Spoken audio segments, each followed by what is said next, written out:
ठीक है। कार्य और ऊर्जा टॉपिक स्टार्ट किया था हमने, दोनों में डिफरेंस क्या होता है वो देखेंगे सबसे पहले, उसके बाद में इनके न्यूमेरिकल किस टाइप से आपसे पूछे जाएंगे वो आपको बताया जाएगा। देखिए कार्य जो है, कार्य होता है किसी भी वस्तु द्वारा उसी दिशा में विस्थापन जिस दिशा में उस वस्तु पर बल लगाया जा रहा है। इसका मतलब कार्य जो होगा ये बल और विस्थापन का गुणनफल होगा। किस किस का गुणनफल होगा? बल और विस्थापन का। अब मुझे बताओ विस्थापन क्या होता है? दो वस्तुओं के बीच की न्यूनतम दूरी या सीधी दूरी बोल सकते हैं उसी को अपन। जबकि दूरी क्या होती है? दूरी होती है पहले बिंदु से दूसरे बिंदु तक जाने में तय किए गए मार्ग की लंबाई। और उन दोनों बिंदुओं के बीच की यदि सीधी दूरी माप ली जाए या कम से कम दूरी माप ली जाए तो उसी को क्या कहा जाएगा? विस्थापन। बल क्या होता है? बल क्या होता है? बल ऐसा कारक होता है जो किसी वस्तु की स्थिति में या तो परिवर्तन कर देता है या परिवर्तन करने की कोशिश करता है। जरूरी नहीं है कि उससे परिवर्तन हो। जरूरी है क्या परिवर्तन होगा?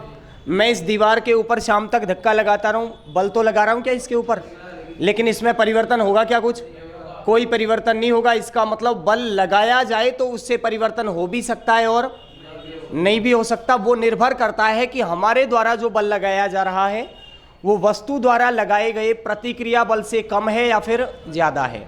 अगर क्रिया बल प्रतिक्रिया बल से अधिक है तब तो वस्तु की स्थिति में परिवर्तन होगा, और हमारे द्वारा किया गया कार्य या लगाया गया बल जो है वो उस वस्तु द्वारा लगाए गए प्रतिक्रिया बल से कम होगा तो उस स्थिति में परिवर्तन नहीं होगा। अब इस कार्य जो है बल गुणा विस्थापन, इसी को अगर कार्य को दर्शाया जाता है W से, बल का मात्रक जो होता है क्या होता है? बल को दर्शाते तो F से हैं और विस्थापन को डिस्प्लेसमेंट जो है D से दर्शाना चाहिए, लेकिन D से डिस्टेंस को दर्शाते हैं इसीलिए इसको दर्शाया जाता है S से। तो W बराबर क्या होता है? Fs। W बराबर क्या होगा? अरे W बराबर क्या होगा? Fs। इतना याद हो जाएगा। अब देखो मात्रक अलग अलग पूछे जाएंगे। एक क्वेश्चन पहला यहीं से बनता है। बल का मात्रक आपको पता है, विस्थापन का मात्रक पता है, कार्य का मात्रक पूछ लेगा। तो कार्य का यदि मात्रक आपको निकालना है तो दोनों का गुणनफल कर देंगे, इन दोनों के मात्रकों का। बोलो फोर्स का मात्रक क्या होता है?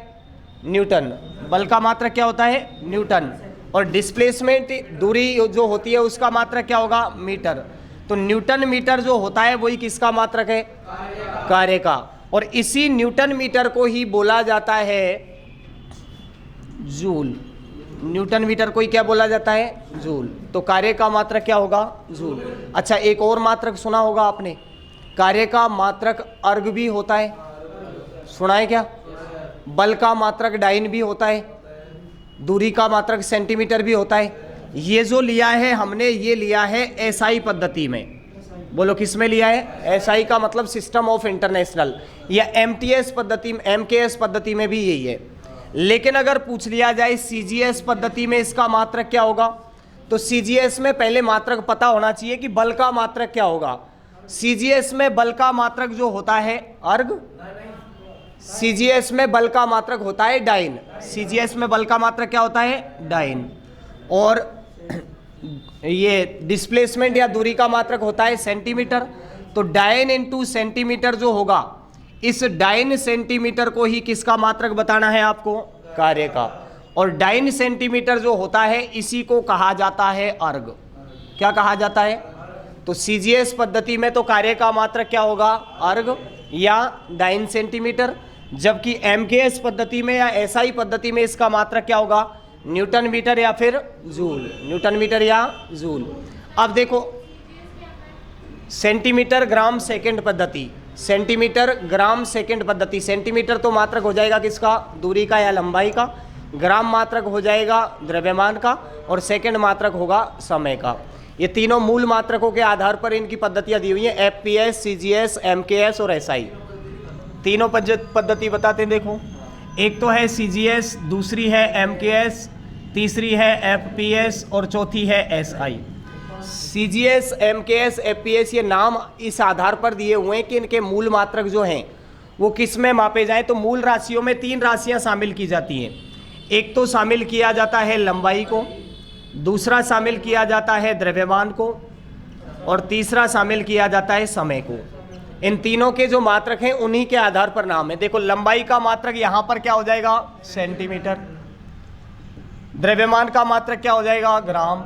और समय का मात्रक हो जाएगा सेकंड। एमकेएस जो है यहां पर मात्रक हो जाएगा लंबाई का तो मीटर, द्रव्यमान का किलोग्राम और समय का सेकंड। एफपीएस में फुट, पाउंड और सेकंड। और एसआई पद्धति जो है इसमें अलग से 7 तो मूल राशियां दी हुई हैं और 2 पूरक राशियां दी हुई है। 3 तो मूल राशियां यही है, इनके अलावा एक दिया हुआ है ताप। ताप का मात्रक क्या होता है, केल्विन। ताप का मात्रक क्या होगा, केल्विन। उसके बाद दिया हुआ है विद्युत धारा, उसका मात्रक क्या होता है, एम्पियर। विद्युत धारा का मात्रक एम्पियर। एक दिया है पदार्थ की मात्रा। पदार्थ की मात्रा वैसे तो अपन लीटर में मापते हैं, तरल पदार्थों को दूध देते हो किसी को लीटर में मापते हैं, लेकिन इसका मात्रक लिया जाता है मोल। क्या मात्रक लिया जाता है, मोल। और लास्ट है प्रदीपन तीव्रता या ज्योति तीव्रता, उसका मात्रक लिया जाता है कैंडेला। तो 4 तो वो राशियां और 3 ये राशियां, टोटल कितनी राशि है, 7। ये किसके अंदर है, एसआई में, जबकि इनमें 3-3 राशियां मूल राशियां होती है। इसमें 7 राशियां हैं, 2 पूरक और शामिल की गई हैं। एक तो समतल कोण और दूसरा ठोस कोण। समतल कोण का मात्रक तो रेडियन होता है और ठोस कोण का मात्रक होता है स्टेरेडियन। रेडियन और स्टेरेडियन। तो ये डाइन जो होगा ये सीजीएस पद्धति में मात्रक होगा बल का। उसके बाद में सेंटीमीटर मात्रक होगा किसका, विस्थापन का या दूरी का। इन दोनों का गुणनफल जो होगा उसी को क्या कहेंगे, अर्ग। तो अब आपसे पूछ लिया जूल जो होता है 1 जूल वो कितने अर्ग के बराबर होगा। 1 जूल कितने अर्ग के बराबर होगा, निकालने के लिए क्या करेंगे, डाइन जो है पहले डाइन का निकालो। तो न्यूटन जो होता है 1 न्यूटन बराबर होता है 10 की पावर 5 डाइन। 1 न्यूटन बराबर कितना होता है, 10 की पावर 5 डाइन। और 1 मीटर बराबर होता है 10 की पावर 2 सेंटीमीटर। बोलो सही है क्या, 1 मीटर में कितने सेंटीमीटर होते हैं, 100 सेंटीमीटर। और 100 को लिखा जा सकता है 10 की पावर 2 सेंटीमीटर। तो अब आप यदि निकालेंगे अर्ग का, तो देखिए यहां पर न्यूटन की जगह तो रखेंगे 10 की पावर 5 डाइन और सेंटीमीटर के स्थान पर क्या रखेंगे, 10 की पावर 2 बराबर क्या बन जाएगा, ये अर्ग। अब ये दोनों जब गुणा में हैं तो ये दोनों के जो ऊपर घात जुड़ी हुई है ये घात क्या होंगी, आपस में जुड़ जाएंगी। तो 5 और 2 कितना हो जाएगा, 7। तो 10 की पावर 7 क्या हो जाएगा, अर्ग। इसी को क्या लिखा जा सकता है, 1 जूल।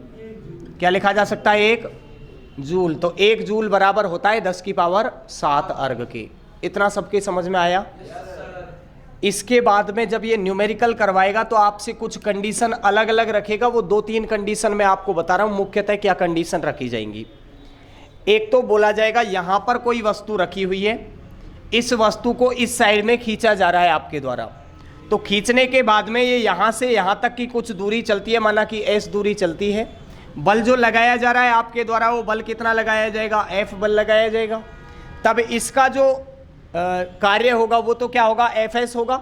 डायरेक्ट बताया मैंने, एफ एस होगा। ये एफ एस ही क्यों माना जाता है, क्योंकि इस कंडीशन में जब हम खींचेंगे तो इस सतह और इस वस्तु के बीच में जो हमारे द्वारा बल लगाया जा रहा है उनके मध्य में जो एंगल बनेगा वो 0 डिग्री बनेगा। कोण कितना बनेगा, 0 डिग्री। और cos 0 की जब वैल्यू ली जाए तो cos 0 की वैल्यू होती है कितनी, 1। इसीलिए 1 से इसको गुणा करो या मत करो कोई इफेक्ट नहीं पड़ेगा। जबकि अगर एंगल दे दिया जाए तो उस कंडीशन में ये W बराबर आपको लेना है एफ एस cos थीटा। क्या लेना है, एफ एस cos थीटा की वैल्यू क्या होगी, जो हमारे द्वारा बल लगाया जा रहा है, जो हमारे द्वारा बल लगाया जा रहा है वो बल वस्तु से कितने एंगल पर लगाया जा रहा है उस कोण का मान आपको रखना है। समझ में आई बात। दूसरी बात, अगर बल तो मैं इस दिशा में लगा रहा हूं लेकिन ये वस्तु जो है ये पीछे की साइड में जा रही है, यानी जिस दिशा में मैं ले जाना चाह रहा हूं वस्तु को उस दिशा में वस्तु नहीं जा रही है, तो विपरीत साइड में ये जो बल लगेगा इस बल को हम किस में दर्शाएंगे, नेगेटिव में। बल को किस में दर्शाएंगे, नेगेटिव में। और जब बल नेगेटिव में होगा इसका मतलब यह है कि कार्य भी किस में आएगा, नेगेटिव में। बल का मान नेगेटिव में होगा तो कार्य का मान भी किस में आएगा, नेगेटिव में। और जब वस्तु की स्थिति में कोई परिवर्तन ही नहीं हो रहा है बल के कारण, तो उस पर किया गया कार्य कितना हो जाएगा, 0। तो आप कहेंगे कार्य का मान विस्थापन के मान के अनुसार होगा। विस्थापन कैसा हो सकता है, पॉजिटिव भी हो सकता है, नेगेटिव भी हो सकता है और 0। मानते हो ये बात, नहीं मानो तो बताऊं एक बार प्रूफ करके। ये बिंदु है, यहां से यहां तक जाना है, ऐसे गए घूम के या ऐसे गए, तो यहां से दूरी का मान क्या होगा? माना कि ये 12 किलोमीटर है, ये 10 किलोमीटर है, दूरी का मान तो 12 होगा, विस्थापन का मान कितना होगा? 10। तो एक कंडीशन में तो विस्थापन 10 आया, मैंने कंडीशन लगाई यहां से गया यहां तक और वापस यहीं पे आ गया, तो जिस बिंदु से गया था उसी बिंदु पर अंत में आ गया मैं। इसका मतलब मेरे द्वारा विस्थापन जो चला गया वो कितना चला गया? क्योंकि जहां से स्टार्ट किया वहीं पे आ गया, तो पहले बिंदु और अंतिम बिंदु के मध्य की दूरी को क्या कहा जाता है? विस्थापन। तो विस्थापन का मान क्या हो जाएगा यहाँ पे? 0। अब तीसरी कंडीशन में एक बार गया मैं इधर, वापस आया, लेकिन यहां पे नहीं रुका, यहां से 2 किलोमीटर और आगे चला गया। अब इसको आप कहोगे कि विस्थापन जो है वो कितना है? यहां से यहां तक की दूरी तो है, ये वाला विस्थापन थोड़ी है, पहले बिंदु से अंतिम बिंदु तक की सीधी दूरी लेनी है, और सीधी दूरी निकालेंगे तो कितने किलोमीटर है? 2। लेकिन इस 2 को आप माइनस में दर्शा के ये कहेंगे कि जब मैं सीधी रेखा में जा रहा था एक ही दिशा में, तब तक तो मेरे द्वारा चली गई दूरी पॉजिटिव थी, लेकिन जब मैं विपरीत दिशा में जा रहा हूं तो इसी दूरी को किससे दर्शाऊंगा? नेगेटिव से। ये माइनस केवल ये दर्शाएगा कि मेरे द्वारा जहां चलना शुरू किया गया था उस दिशा में अभी मैं नहीं जा रहा हूं, उसके विपरीत दिशा में जा रहा हूं। माइनस में दूरी होती नहीं है कभी। वैसे आप घर से आते हो, कभी ये नहीं कहते हो कि -2 किलोमीटर चल के आता हूं, कहते हो क्या? प्लस में ही बताते हो कि 2 किलोमीटर चल के आया हूं, लेकिन ये होगी तो प्लस में ही 2। माइनस क्या शो करेगा? माइनस केवल इसकी डायरेक्शन को दर्शाएगा, दिशा को दर्शाएगा। इसी आधार पर विस्थापन को सदिश राशि माना जाता है। कैसी राशि माना जाता है? सदिश। जिसमें दिशा दी जाए और परिमाण दी जाए, दोनों ही एक साथ दिए जाए, उसको तो सदिश कहा जाता है, और जिसमें केवल परिमाण दिया जाता है, दिशा का ज्ञान नहीं होता, उनको कहा जाता है अदिश राशियां। देखिए, तो यहां से यदि कार्य उसी दिशा में हो रहा है या विस्थापन उसी दिशा में हो रहा है जिस दिशा में बल लगाया जा रहा है, तब तो क्या लेंगे हम? Fs cos theta. लेकिन यदि बल इस दिशा में लगाया जाए और ये कार्य जो कर रही है या फिर इस वस्तु की स्थिति में जो विस्थापन हो रहा है वो विपरीत दिशा में हो रहा है, तब इसी को किससे दर्शाएंगे? माइनस से दर्शाएंगे। तो -Fs cos थीटा हो जाएगा, यानी कार्य का मान किस में आ जाएगा? माइनस में। एक और कंडीशन लगाई जाए, यदि यहां से मैं खींच तो रहा हूं इसको, लेकिन खींचने के बाद इसकी स्थिति में कोई परिवर्तन नहीं हो रहा है, तो स्थिति में जब परिवर्तन नहीं होगा तो फोर्स का मान जो है, फोर्स का मान तो होगा, डिस्प्लेसमेंट का मान कितना हो जाएगा? 0। और डिस्प्लेसमेंट जब 0 होगा तो फोर्स का मान 200 हो, 500 हो, 600 हो, कोई फर्क, उसको गुणा करेंगे जब 0 से तो वैल्यू कितनी मिलेगी? 0। तो जब तक वस्तु की स्थिति में विस्थापन नहीं हो तब तक उस पर किया गया कार्य कितना होगा? 0। अगर विस्थापन हो रहा है और उसी दिशा में हो रहा है जिस दिशा में हमारे द्वारा बल लगाया गया है, तब तो ये बल का मान होगा प्लस में या कार्य का मान होगा पॉजिटिव, और जब विपरीत दिशा में ये डिस्प्लेसमेंट करे तब किस में होगा? नेगेटिव। अब मैं एक क्वेश्चन आपको दूं, यहां से ये चीज समझ में आई क्या? ये चीज समझ में आई? क्या करना है? केवल कार्य की इकाई लिया हमने, अभी ऊर्जा की बात नहीं की है। कार्य जो है इसका किस में मापन करेंगे? तो बल गुणा विस्थापन से दर्शाया जाएगा, यानी विस्थापन जो हो रहा है वो बल की दिशा में है तब तो पॉजिटिव, और अगर विपरीत दिशा में है तो नेगेटिव। विस्थापन नहीं हो रहा है तो इसका मान 0 हो जाएगा। बल को दर्शाते हैं F से और विस्थापन को दर्शाते हैं S से। इन दोनों का गुणनफल W के बराबर होगा, तो W बराबर Fs लिख सकते हो, और यदि एंगल दिया जा रहा है तो W बराबर लिखेंगे Fs cos थीटा। दूसरी बात, मात्रक की जब बात करें तो बल का मात्रक न्यूटन होगा और दूरी का या डिस्प्लेसमेंट का मात्रक हो जाएगा मीटर, और न्यूटन मीटर को ही क्या कहा जाता है? जूल। जूल को जब बदलना हो आपको अर्ग में, तो उस कंडीशन में न्यूटन का आपको पता है 1 न्यूटन बराबर होता है किसके? 10⁵ डाइन के, क्योंकि CGS में जो बल का मात्रक होता है वो डाइन होता है, और CGS में MKS या फिर जो अपनी SI पद्धति है उसके अंदर बल का मात्रक क्या होता है? न्यूटन। तो 1 न्यूटन बराबर 10⁵ डाइन होगा और 1 मीटर बराबर होगा 10⁻² सेंटीमीटर। दोनों का गुणनफल करेंगे तो अर्ग में वैल्यू जो मिलेगी आपको वो 1 न्यूटन बराबर 1 जूल बराबर कितनी मिलेगी? 10⁷ अर्ग में। लिखना नहीं है, लिखवा देंगे सब, लिखने की टेंशन मत लिया करो, लिखा लिखाया मिल जाएगा आपको, समझो चीज़ों को। चलिए देखिए, हाँ बोलो। खींचने दो।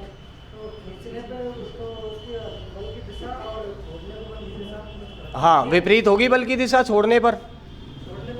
हाँ, अरे जब खींचेंगे तब तो ऐसे लगाएंगे आप बाहर की ओर बल, जब छोड़ेंगे तब बल कहाँ लगेगा, अंदर की ओर लगेगा, और वो स्प्रिंग द्वारा खुद के द्वारा लगेगा, हमारे द्वारा नहीं लगेगा। तो छोड़ने के बाद में आपके द्वारा लगाया गया बल अगर पूछे तो मान होगा 0, लेकिन स्प्रिंग द्वारा तो बल लगाया जाएगा, जितनी स्थिति में परिवर्तन होगा तो स्प्रिंग द्वारा किया जाएगा, उस समय कार्य, हमारे द्वारा कोई कार्य नहीं होगा, खींचने पर हमारे द्वारा कार्य होगा। जैसे अभी 2-4 एग्जाम्पल ऐसे ही ले रहे हैं हम, जिनसे आपको पता चल जाएगा कब बल लगेगा कब नहीं लगेगा।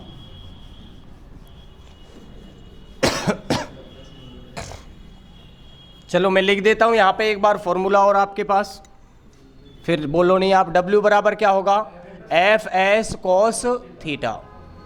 इसी से निकलेंगे सारे क्वेश्चन, इसी से निकलेंगे। घर्षण बल का मान पूछे, चाहे विस्थापन का मान पूछ ले, चाहे कार्य का मान पूछ ले, हमारे द्वारा कार्य या वस्तु द्वारा कार्य या भार द्वारा कार्य, सब इसी से निकलेंगे। देखिए विमा भी बता रहे हैं लोग। फोर्स का मात्रक क्या होता है, न्यूटन, और न्यूटन होता है किलोग्राम इंटू मीटर प्रति सेकंड स्क्वायर। एस जो है डिस्प्लेसमेंट, इसको मापा जाता है दूरी से, दूरी को मापा जाता है मीटर में, तो किलोग्राम इंटू मीटर स्क्वायर प्रति सेकंड स्क्वायर। तो विमा जो बनाएंगे इसकी, एम मास का मात्रक एक बार 1, एल का मात्रक हो जाएगा 2 लंबाई का, और टी की पावर -2 ऊपर लेके जाएंगे तो माइनस में हो जाएगी, ये हो जाएगी विमा। देखिए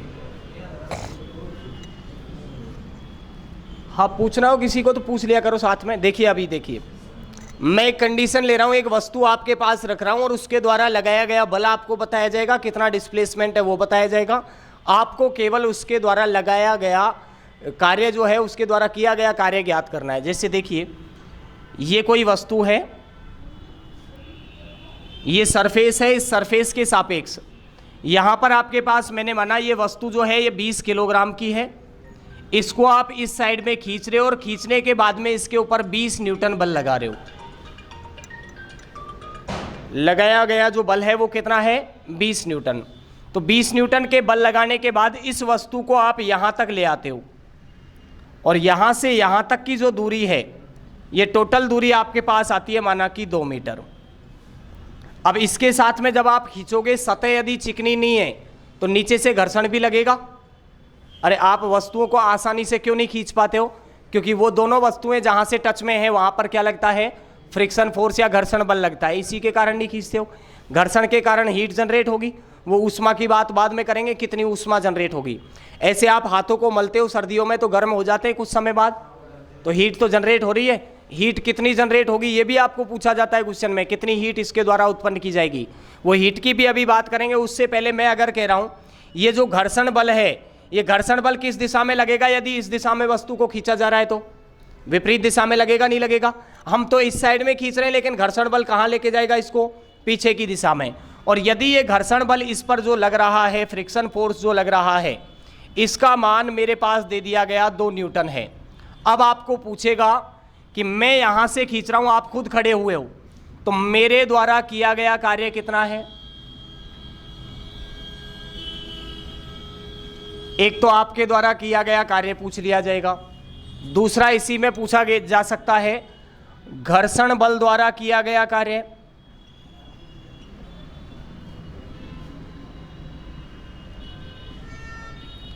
और तीसरा आपसे इसी में पूछा जा सकता है वस्तु के भार द्वारा किया गया कार्य। डायरेक्ट कार्य नहीं पूछेगा, एक बार में कार्य का मान नहीं पूछेगा, अलग अलग 3 कंडीशन में आपसे पूछ सकता है। या तो पूछेगा मैं जब वस्तु पर कोई बल लगा रहा हूं तो बल द्वारा किया गया कार्य, या फिर मेरे द्वारा किया गया कार्य कितना होगा। दूसरा पूछेगा घर्षण बल द्वारा कितना कार्य किया जाएगा। तीसरा पूछ लेगा वस्तु के भार द्वारा कितना कार्य किया जाएगा। निकाल सकते हो क्या, निकालना उसी से, सब में वैल्यू चेंज हो जाएंगी अलग अलग। बस देखिए इसको मैं बता देता हूं, अगला आप करना। देखिए जब बात की जाए मेरे द्वारा किए गए कार्य की, इसके मतलब मेरे द्वारा कौन सा कार्य किया जा रहा है, जो बल लगा रहा हूं मैं उसी के द्वारा कार्य हो रहा है। और मेरे द्वारा लगाया गया बल कितना दिया हुआ है यहाँ पे 20, मेरे द्वारा लगाया गया बल कितना है 20। डिस्प्लेसमेंट मेरे द्वारा कितनी चली गई 2, तो इसका मान कितना हो जाएगा। W बराबर आपके पास है Fs cos थीटा, तो आप करेंगे F का मान तो कितना है 20 और S का मान कितना है 2। अब cos थीटा की वैल्यू कौन सी लेनी है? जितना एंगल बनाया जा रहा है वस्तु पर बल लगाने में, तो बल जो लगाया जा रहा है इसी दिशा में लगा रहे हैं और इसी दिशा में वस्तु में विस्थापन हो रहा है, मतलब दोनों के बीच का एंगल जो है वो कितना है? 0 डिग्री। और cos 0 की जब वैल्यू रखोगे तो कितनी आएगी? 1। 20 गुणा 2 करोगे तो कितना आ जाएगा? 40। अब किस में आया ये मात्रक? क्या लेंगे इसका? 40। मात्रक क्या लेंगे इसका? तो कार्य का मात्रक क्या होता है? जूल। तो ये कार्य जो किया गया मेरे द्वारा वो कितना किया गया? 40 जूल। अच्छा चलो अभी इसका निकाल के बताओ, घर्षण बल द्वारा कितना कार्य होगा? घर्षण बल द्वारा कार्य कितना किया जाएगा? कार्य होगा क्या घर्षण द्वारा? होना तो चाहिए कुछ ना कुछ। कितना होगा ये बताओ? माइनस में आएगा। मेरे द्वारा बल जो लगाया जा रहा है ये घर्षण, इसमें विपरीत में यहां पर कोई डिस्प्लेसमेंट कर पा रहा है क्या? डिस्प्लेसमेंट हो रहा है क्या इसके कारण? डिस्प्लेसमेंट तो इसके कारण हो रहा है, विस्थापन तो इसके कारण हुआ, तो इसके कारण विस्थापन हो ही नहीं रहा है। विस्थापन नहीं होगा तो 0 होना चाहिए था। देखते हैं 0 आता है या कुछ और आता है, और भी आ सकता है क्योंकि इसके मान में तो कमी आ रही है। लेकिन ये जो लगाया जा रहा है ये किस में लगाया जा रहा है? इसके द्वारा विपरीत दिशा में लगाया जा रहा है। तो विपरीत में आप कहेंगे नेगेटिव हो सकता है, ये तो मानते हो नेगेटिव हो सकता है। और नेगेटिव आने का दूसरा रीजन भी है इसमें।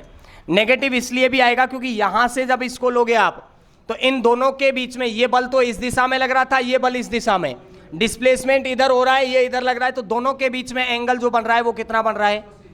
और 180 डिग्री का जब cos में मान लोगे तो मान आएगा -1। और -1 से जब किसी भी संख्या को गुणा करोगे तो आंसर भी किस में मिलेगा? माइनस में। चलिए फोर्स की वैल्यू यहां पर कितनी है? तो फोर्स कितना लग रहा है? 2 न्यूटन। तो 2 गुणा डिस्प्लेसमेंट कितना है? तो डिस्प्लेसमेंट कुछ हो रहा है क्या इसके कारण? अरे डिस्प्लेसमेंट हो रहा है क्या? नहीं हो रहा है। लेकिन हम मानेंगे कि ये 2 मीटर तक जब खींच के लेके गए थे तब इसने इसको रोकने की कोशिश तो की थी। तो कितने समय तक या कितनी दूरी तक रोकने की कोशिश की? तो आप कहेंगे 2 मीटर तक रोकने की कोशिश की। इसका मतलब इसके द्वारा विस्थापन भी कितना होगा? 2। और साथ में cos थीटा की वैल्यू रखेंगे आप कितनी? -1। 2 का 2 से गुणा और -1 से गुणा कितना आ जाएगा? -4 जूल। तो घर्षण द्वारा कितना कार्य किया जाएगा? -4 जूल। अच्छा इसके द्वारा कितना कार्य होगा? वस्तु के भार द्वारा। वस्तु के भार द्वारा भी तो कार्य किया जाएगा कुछ ना कुछ। ये भी तो कोशिश करेगी कि मैं नहीं जाऊं। अरे करेगी नहीं करेगी? जाएगी क्या अपने आप स्वतंत्र रूप से? नहीं जाएगी, कोशिश करेगी कि मैं रुक जाऊं। अच्छा भार कार्य कहां करेगा इसका? जैसे बल तो मेरा इस दिशा में कार्य कर रहा था, घर्षण बल इस दिशा में कार्य कर रहा था, भार कहां कार्य करेगा?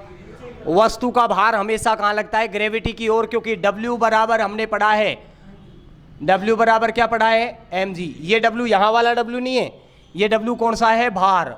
भार बराबर हमने पढ़ा है मास यानी द्रव्यमान गुणा ग्रेविटी। तो ग्रेविटी वस्तु को कहां खींचेगी? नीचे। तो ये भार इसका जो कार्य करेगा वो कहां कार्य करेगा? नीचे। और भार का मान कितना हो जाएगा? mg। अब mg की वैल्यू भी आप यहां से भार की वैल्यू निकाल सकते हो क्या? कल ही बताया था भार निकालना, इसीलिए तो करवाए थे कल न्यूमेरिकल। क्यों करवाए थे? बोलो कितनी हो जाएगी?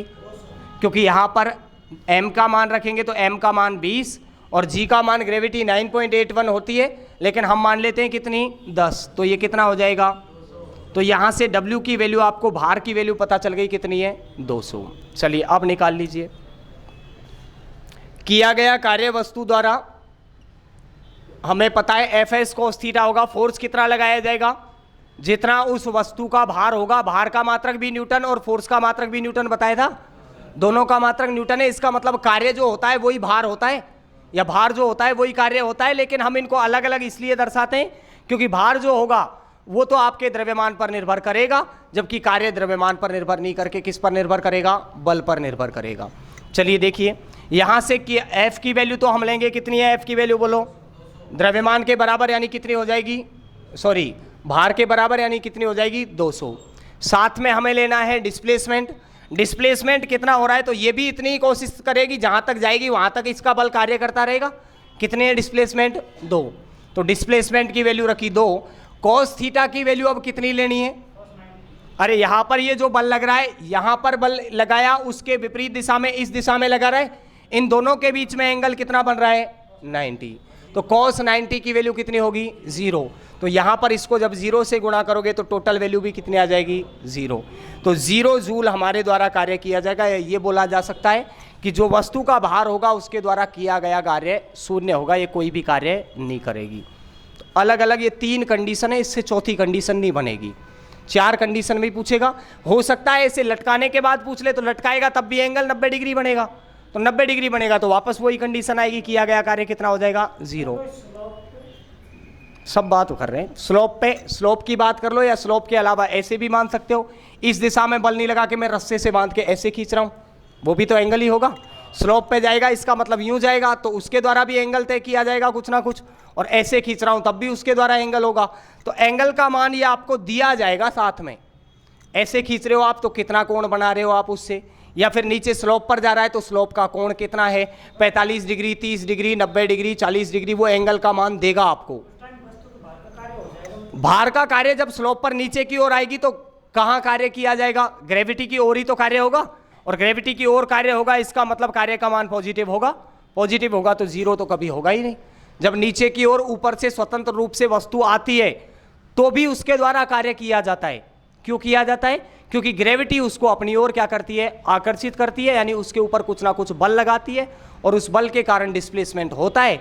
और जब बल के कारण डिस्प्लेसमेंट उसी दिशा में हो तो किया गया कार्य कभी भी शून्य नहीं होता है, कुछ ना कुछ पॉजिटिव में ही उसका मान मिलेगा। भार द्वारा होगा, ऊपर से लाने पर भी होगा, वही तो बता रहा हूं। स्लोप पर जाएंगे तब भी अपन कहाँ जाएंगे, ग्रेविटी की ओर जाएंगे, ऊपर से आएंगे तब भी ग्रेविटी की ओर जाएंगे। तो दोनों ही कंडीशन में इसका मान 0 नहीं होगा, इसका मान पॉजिटिव रहेगा। एंगल पर निर्भर करेगा कि जो एंगल बन रहा है वो कितना बन रहा है। 45 डिग्री दे दिया जैसे, तो cos 45 की वैल्यू बोलो कितनी, cos 45 की वैल्यू कितनी हो जाएगी 1/2 होगी। तो 1/2 इसकी वैल्यू रखोगे तो 1/2 से कर देंगे इसको गुणा। 70 डिग्री दे दे, 75 डिग्री दे दे, तो उनका मान थोड़ा सा ये रहता है कि 70 का नहीं निकाल सकते अपन। लेकिन एंगल जो इसमें दिया जाएगा वो साइंस तो चल नहीं रही है यहाँ, जो आपको दे दिया रूट के cos 35 degree plus cos 30 degree, cos के 40 डिग्री, ऐसे वो मान तो निकाल नहीं रहे। तो डायरेक्ट इसमें या तो वैल्यू 45 देगा या फिर आपको देगा इसमें 75 के अलावा 90 देगा, 90 के अलावा 30 दे सकता है, या 0 डिग्री दे सकता है, या 180। इनके अलावा कोई वैल्यू नहीं देगा। 3 वैल्यू इनमें जो इनके लिए काम में आती हैं ज़्यादातर, वो कौन सी है, तो सबसे मेन तो काम आएगी 90 डिग्री। 90 डिग्री कब बनेगा, जब भार के द्वारा कार्य किया जाएगा। तो मान कितना लेंगे इसका, 90 डिग्री का मान कितना होगा 0, तो 90 का मान 0। 180 की बात की जाए तो माइनस का 1। इसके अलावा यदि बात की जाए 0 डिग्री की, तो 0 डिग्री का मान कितना 1। तो ये 3 वैल्यू तो आपको याद करनी है, ये 3 याद कर लेना। मुख्य तो यही काम आएंगे क्योंकि 3 प्रकार के यही पूछे जाएंगे। स्लोप वाला देगा तब के लिए आपको याद करने हैं, 75 दे सकता है, 45 दे सकता है, 30 दे सकता है, कोई सा भी एंगल दिया जा सकता है। चलिए अब एक क्वेश्चन ऐसा ही दे दिया जाए तो कर सकते हो क्या, नहीं करोगे? बताओ मुझे क्या समझ में नहीं आया, फिर मैं बता पाऊंगा क्या नहीं आया।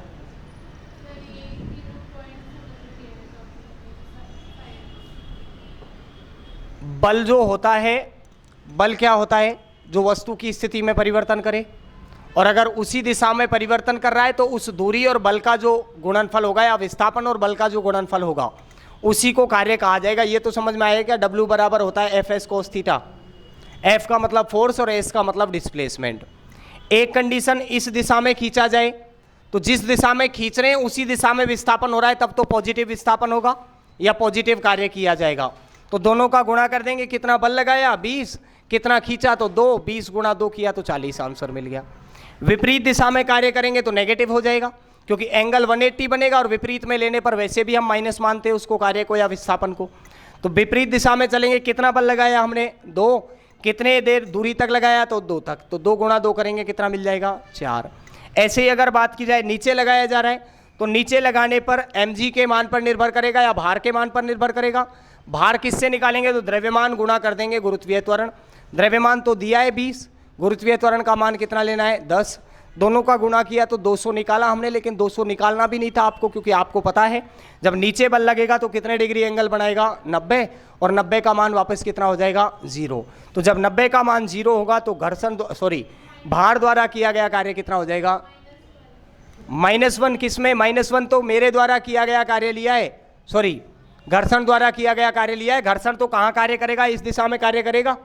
जहां मैं खींचूंगा उसके विपरीत ही तो काम करेगा घर्षण, तो विपरीत दिशा में काम करेगा। तो एंगल देखिए, मैं इस दिशा में जा रहा हूं और इस दिशा में घर्षण ले जा रहा है, दोनों के बीच का एंगल ऊपर से मापो या नीचे से, कितना आएगा? 180। और 180 का मान जब लोगे तो कितना आ जाएगा? -1। तो ये -1 इसलिए गुणा किया है मैंने केवल, तो -4 आ गई उसके बाद वैल्यू। घर्षण के समय लेना है केवल माइनस। W के कंडीशन में क्या लेना है? तो 90 डिग्री, और 90 डिग्री का मतलब कितना हो जाएगा? 0।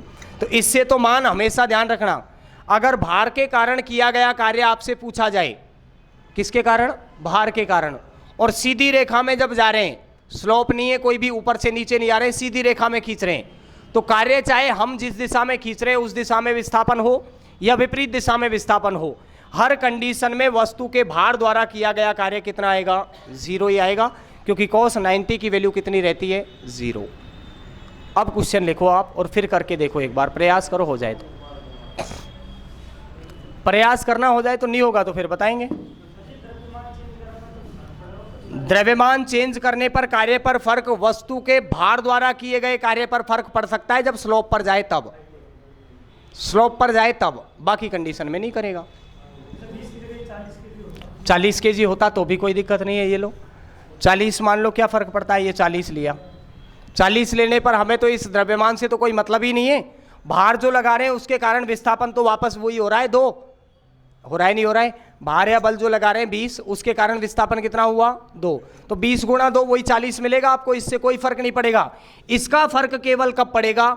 जब हम ऐसे स्लोप पर लेके जाएंगे, तो स्लोप पर ले जाने के बाद में इस mg के कारण किया गया कार्य पॉजिटिव होगा, और पॉजिटिव होगा तो mg का मान या भार का मान तो इस पर निर्भर करेगा, क्योंकि भार W बराबर क्या होता है? mg। तो जितना ज़्यादा द्रव्यमान होगा भार भी क्या होगा? उतना ही अधिक, और भार जितना ज़्यादा होगा उसके द्वारा किया गया कार्य भी उतना ही अधिक होगा। उस समय निर्भर करेगा जब किसी स्लोप पर जाएं और वस्तु के भार द्वारा किया गया कार्य आपसे पूछे, तभी निर्भर करेगा। हाँ, इसमें जुड़ेगा ही ये। चलिए एक क्वेश्चन लिखिए, जैसे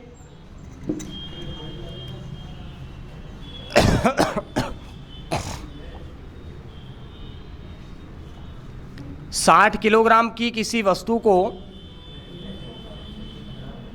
60 किलोग्राम की किसी वस्तु को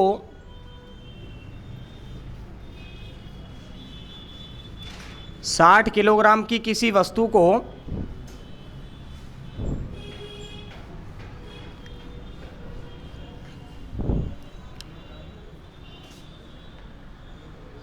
30 न्यूटन बल लगाकर 60 किलोग्राम की वस्तु को 30 न्यूटन बल लगाकर 4 मीटर तक विस्थापित किया जाता है।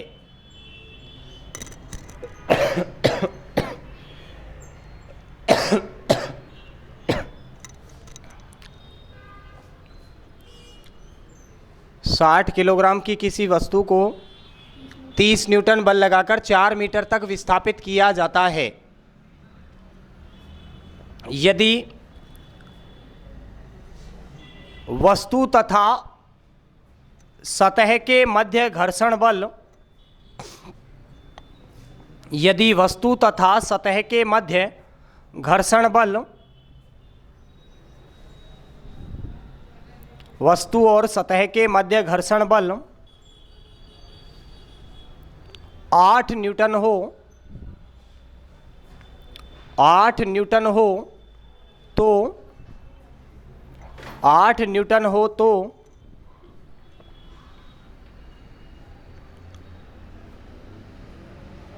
घर्षण बल द्वारा किया गया कार्य क्या होगा?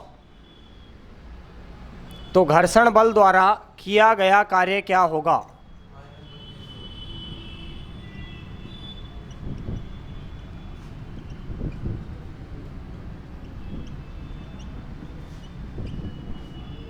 बोलना एक बार क्वेश्चन, इससे आगे क्या है?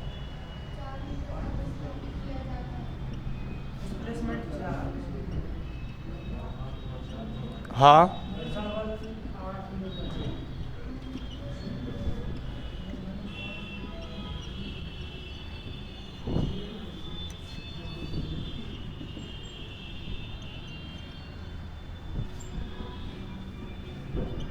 कितना है घर्षण बल? 8 न्यूटन है। तो घर्षण द्वारा किया गया कार्य निकालिए, बाकी सब भी निकालिए। घर्षण द्वारा किया गया कार्य निकालिए, उसके बाद में निकालिए वस्तु द्वारा किया गया कार्य या वस्तु के भार द्वारा किया गया कार्य।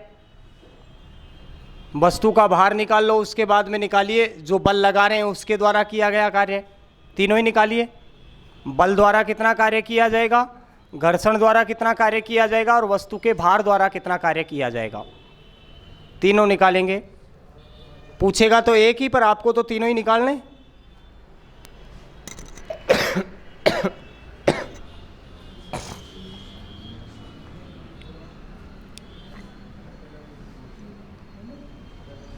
आया? तीनों आगे? कितना कितना है? 100 किसका आया? 120 किसका आंसर है? वस्तु द्वारा किया गया कार्य या वस्तु के भार द्वारा किया गया कार्य? हाँ, ये बोलो कि हमारे द्वारा जो बल लगाया जा रहा है उसके द्वारा किया गया कार्य। हाँ, और माइनस के 32 जूल, ठीक है। और वस्तु द्वारा 0 या वस्तु के भार द्वारा 0। हाँ भाई, प्रयास करो, आप भी बताओ क्या है, यही सही आ रहा है क्या? आ गए तो क्या कर रहे हो फिर? कुछ एक्स्ट्रा? इतना ही आएगा आपके भी, रीट में भी ज़्यादा नहीं पूछता इससे, इतने तक ही पूछता है, ज़्यादा लेवल नहीं पढ़ना है आपको। L2 में हो नहीं आप? हाँ, तो मेरे से नोट्स ले लेना, मैं दिलवा दूंगा आपको नोट्स। चलिए, लिख लिया? इतना हो गया सबका? पीछे नहीं आया? सामने समझो, देखो नहीं आया तो देखिए, ये कोई वस्तु रखी हुई है और इसका द्रव्यमान आपको दिया हुआ है, कितना है? 60 किलोग्राम। अब इस पर क्या किया जा रहा है, यहाँ से धक्का लगाया जा रहा है, और धक्का लगाने के कारण अब इस साइड में धक्का लगा रहे हैं तो वस्तु कहाँ जाएगी? इधर जाएगी। इस साइड में इसका डिस्प्लेसमेंट जो हो रहा है, यानी एस जो हो रहा है, वो कितना हो रहा है? आपको दिया है कितने मीटर है? 4 मीटर। कितना बल लगाया उसके कारण हुआ, तो ये धक्का कितने न्यूटन से लगाया जा रहा है? 30 से। यानी इस पर इस दिशा में लगाया गया बल कितना है? 30 न्यूटन। जबकि आगे कहा हुआ है कि सतह और वस्तु के मध्य घर्षण कितना है? 8। यानी घर्षण का मतलब है वस्तु इस दिशा में जा रही है तो घर्षण इस दिशा में लाएगा, ये कितने न्यूटन से लाएगा? 8 से। यही तो बना, अभी पहले जो डायग्राम बना था वैसा ही बन गया। चलिए मुझे बताओ, इस दिशा में जब धक्का लगा रहे हैं और इसी दिशा में विस्थापन हो रहा है तो पॉजिटिव होगा या नेगेटिव? पॉजिटिव होगा। तो W बराबर आपको पता है क्या होता है? F S cos theta. F की वैल्यू रखेंगे, कितनी आएगी बोलो? एफ की वैल्यू कितनी है? 30। एस की वैल्यू कितनी दे रखी है? 4। और साथ में कोस थीटा, कितने डिग्री का एंगल बन रहा है? तो 0 डिग्री, और 0 डिग्री का मान कितना? 1। कितना हो जाएगा बोलो? 120। किस में आएगी वैल्यू? जूल में। ये तो किसके द्वारा कार्य हुआ? लगाए गए बल द्वारा। कौन सा? 1। कोस थीटा की वैल्यू ली, कोस कितना आ रहा है यहाँ पे? तो देखिए ये वैल्यू जो बन रही है यहाँ पे खींच रहे हैं और इसी दिशा में विस्थापन हो रहा है, यानी कोस 0। और कोस 0 का जो मान होता है वो होता है 1। ये 2-3 मान याद कर लेना बस। कोस 90 का याद कर लेना, 0 का और 180 का। 180 का मान तो कितना होता है? -1 होता है। कोस 0 का मान होता है 1 और कोस 90 का मान होता है 0। ये 3 याद कर लो केवल। कोस 90 0, 180 का -1, तो 0 का हो जाएगा 1। देखिए ये तो हमारे द्वारा जो बल लगाया गया उसके द्वारा कार्य हुआ। अब पूछे घर्षण द्वारा कितना कार्य हुआ?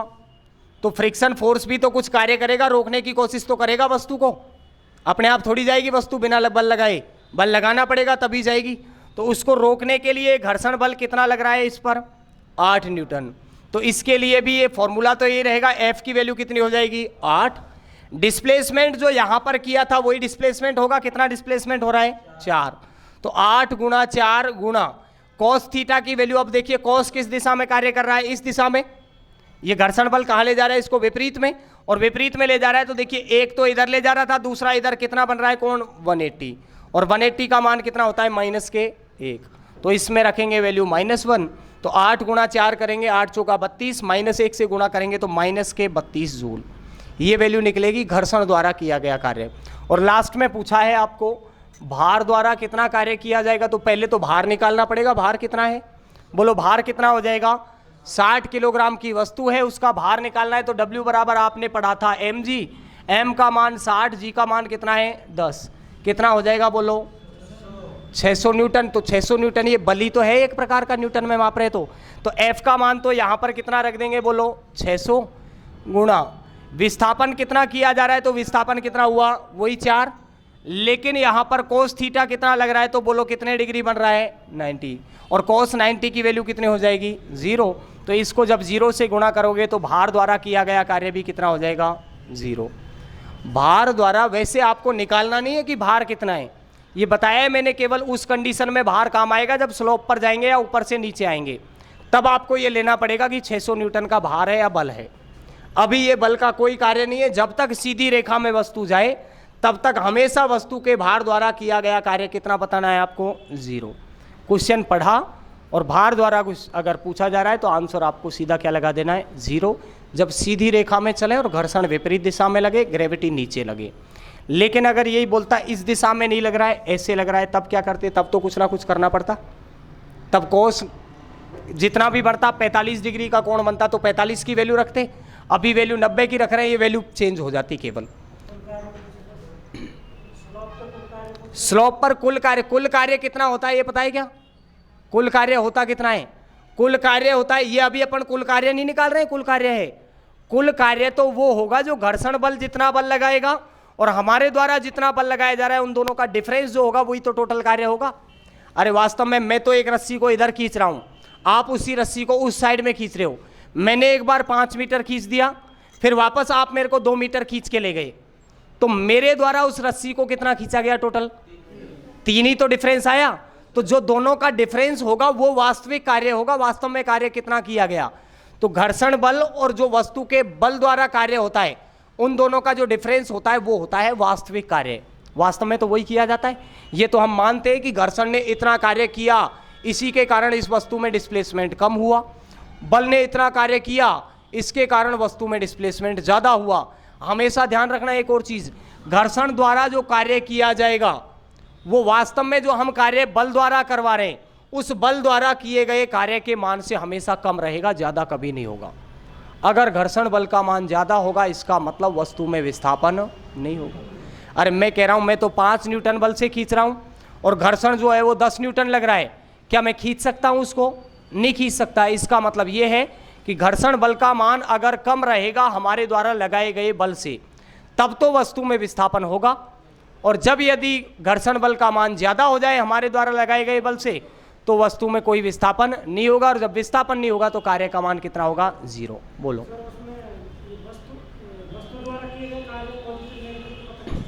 किस में, कुल कार्य करने में, इसके द्वारा कार्य कितना किया जा रहा है हमारे बल द्वारा, पॉजिटिव होता है। इधर ये कार्य जो कर रहा है ये कितना कर रहा है, ये नेगेटिव कर रहा है, लेकिन नेगेटिव से अपन केवल दर्शा रहे हैं क्योंकि ये क्या कर रहा है पीछे की साइड में ले जा रहा है। तो जब घटाओगे तो इसको -32 को नहीं घटाना है आपको। कुल कार्य अगर पूछा जाए कुल दोनों के द्वारा कार्य, तो दोनों के द्वारा कार्य तो कितना होगा, इसका कार्य और इसका कार्य दोनों का योग। वास्तविक कार्य का मतलब क्या होगा कि इसने जितना कार्य किया उसमें से इतने कितना कम काम किया, 32 कम किया। तो उस कंडीशन में तो क्या करेंगे, वास्तविक कार्य में तो घटाएंगे, और जब कुल कार्य पूछा जाएगा तब जोड़ेंगे। दोनों अलग अलग है। कुल कार्य का मतलब ये है कि मैं भी कार्य कर रहा हूं, हाँ, भार द्वारा किया गया कार्य जब 90 डिग्री बनेगा तब तक 0 है केवल, बाकी कंडीशन में तो काम होगा ही, और काम किया जाएगा तो ग्रेविटी के सापेक्ष किया जाएगा, ग्रेविटी के अकॉर्डिंग। भार जो लगेगा ग्रेविटी पर लगेगा तो ये हमेशा पॉजिटिव आएगा, नेगेटिव कभी नहीं आएगा। किसमें, हाँ हमेशा जुड़ेगा इसमें कुल कार्य में। तो कुल कार्य जो किया जाएगा हमारे द्वारा जो कार्य किया जा रहा है, ग्रेविटी द्वारा जो कार्य किया जा रहा है उसके अंदर जुड़ेगा। मान लो हम किसी चीज को स्लोप पे धक्का दे रहे हैं, ठीक है, धक्का दे रहे हैं ऊपर की साइड या नीचे की साइड, ऊपर की साइड दे रहे हैं तो ग्रेविटी के विरुद्ध काम कर रहे हैं, तब तो ये माइनस होगा नहीं। अरे नीचे ला रहे हैं तभी तो ग्रेविटी के अकॉर्डिंग काम कर रहे हैं, नीचे लाएंगे तब तो प्लस रहेगा, लेकिन ऊपर ले जाएंगे तो ग्रेविटी के विरुद्ध काम करेंगे। ग्रेविटी कल बताया था मैंने, जब ऊपर से नीचे कोई वस्तु आती है तब तो ग्रेविटी के साथ में कार्य किया जाता है, तब तो ग्रेविटी का मान लिया जाता है पॉजिटिव, और ऊपर की साइड में जाएंगे तब क्या लिया जाएगा। तो जब ऊपर की साइड में कार्य होगा तो कार्य के अंदर भी क्या होगा, ग्रेविटी के विरुद्ध कार्य होगा, तो ये नेगेटिव हो जाएगा, और अगर नीचे आएगा तब क्या हो जाएगा, पॉजिटिव। यही तो बता रहा हूँ, समझ में आई कुछ बात? ये कर दो बंद।